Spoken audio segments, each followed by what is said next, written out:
እንዳንተ አይነት ኢትዮጵያ ውስጥ የአደባባይ ክሩሴድ ከተማ አቀፍ የሆነ እንቅስቃሴ ከውጪ በመጣ ካልሆነ ባንተ ልክ እየሰራ ያለ የለም።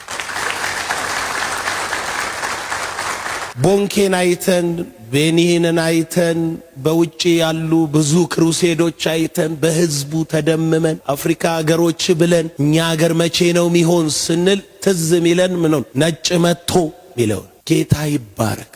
አሁን ግን ህዝብ እንደ ጉንዳን የሚሰበሰብበት ከዲላ ጀምሮ በመንግስት አመራር ደረጃ መነጋገሪያ የሚሆን የሱን ያህል እንኳን ተጽዕኖ የላችሁም ተብሎ ምሳሌ የሚሰጥብህ ሰው ስለሆንክ እግዚአብሔርን ስላንተ አመሰግናለሁ። ሰዎች ስለሚሉት ሳይሆን ሲሰራ ስለማየው ነገር መመስከር አያሳፍረኝ። ተቃውሞ አለ።